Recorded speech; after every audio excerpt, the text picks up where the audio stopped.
बहुत बड़ी चीज़ थी जब यहाँ आए Prince William and Kate Middleton, और उन्होंने जो लिस्ट निकाली थी उसमें आई थिंक 25 लोगों के नाम थे, उसमें से अगर जब मेरा नाम था वो मेरे लिए बहुत बड़ी चीज़ थी। ग्रेट कि वो आए और वो मुझसे मिलना चाहा। बड़ी एक अजीब सी स्टोरी थी। जब वो आए भी मैंने उनको कहा कि मेरी अम्मी मुझे ले गई थी लंदन जब मैं छोटा सा था, हम लोग यहाँ चले गए थे। तो जब लेडी डायना की शादी हो रही थी तो हम लोग लंदन में थे और मैं बहुत छोटा सा था, और अम्मी ऑफ कोर्स एक वर्किंग क्लास वुमन थी, वो लाइन में खड़ी थी जिस तरह सारे खड़े हुए थे, एंड आप सोच सकते हैं मिलियंस ऑफ लोग लाइनों में। तो अम्मी ने मुझे अपने कंधों पे रखा हुआ था और कहीं कि नज़र आया, खुद तो देख नहीं सकती थी, मुझे वो लोग खबर थे, मैं ऊपर था, तो एकदम से मुझे कैरेज नज़र आई और बहुत जल्दी गुजरी, और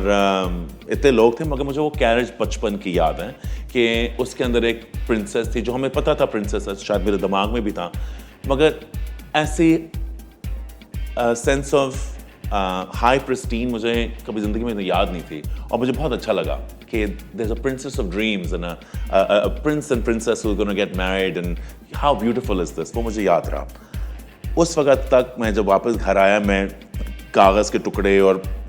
कपड़ा काट के अपनी बहन की डॉलों के ऊपर जोड़ के ग्लू करके मैं प्रिंसेस का वो गाउन बनाने की कोशिश करता रहता था। अम्मी सोचते हैं पागल हूँ, मगर मेरे ख्याल से मेरे दिमाग में वो आया। फिर 1997 में मैं स्कूल में था और प्रिंसेस डायना फौत हुई, और बड़ी अजीब सी बात थी कि फौत होने के पहले उन्होंने एक इंटरव्यू दिया था जहाँ उन्होंने कहा था कि मैं अपनी ज़िंदगी जीना चाहती हूँ, मैं रूल्स के साथ नहीं, मैं जो मैं चाहती हूँ मैं कहना चाहती हूँ, मैं तंग आ चुकी हूँ इन शक्ल से, मैं अपना इंसान बनना चाहती हूँ, मैं क्वीन ऑफ हार्ट्स बनना चाहती हूँ। 1997 में मेरा पहला साल था स्कूल का, और मैं डरा हुआ था फैशन करते हुए, और तब मैंने सोचा कि वहाँ मैं उनसे इंस्पायर हुआ था। तब वो शादी कर रही थी और अब वो फौत हो गई हैं, और वो फौत होते हुए ये आखिरी वर्ड कह के गई हैं कि बी योरसेल्फ। तो मैं किस चीज़ का डर रहा हूँ, तो मैंने बनना है डिज़ाइनर। तो मैं 1997 में एक साल हो चुका था, 1996 में गया था, 1997 में मैंने अपनी कहा कि मैंने तो डिज़ाइनर ही बनना है, मैंने ये पढ़ रहा हूँ ना, अब मैंने बनना ही डिज़ाइनर है, और मैंने तब डिसीजन ले ली। जिस दिन ये आए वो मेरी 25 ईयर एनिवर्सरी थी, यानी कि 25 साल हो चुके थे मुझे, और 25 साल पे आप सोचें कि क्या अल्लाह का भी कमाल है कि एक कंप्लीशन हुई कि जिस औरत को देख के मैं इंस्पायर हुआ, उससे देख के और उसकी बातें सुन के मैंने डिसाइड किया कि हाँ मैं डिज़ाइनर बनूंगा।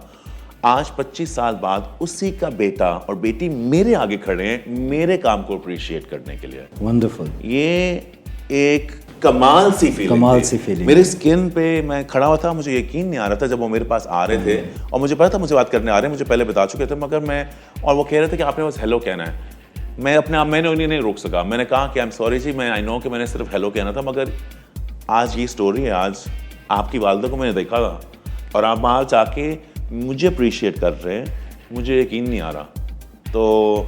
ये मेरे लिए बहुत कमाल का एक मोमेंट था मेरे लिए। ज़बरदस्त मोमेंट था।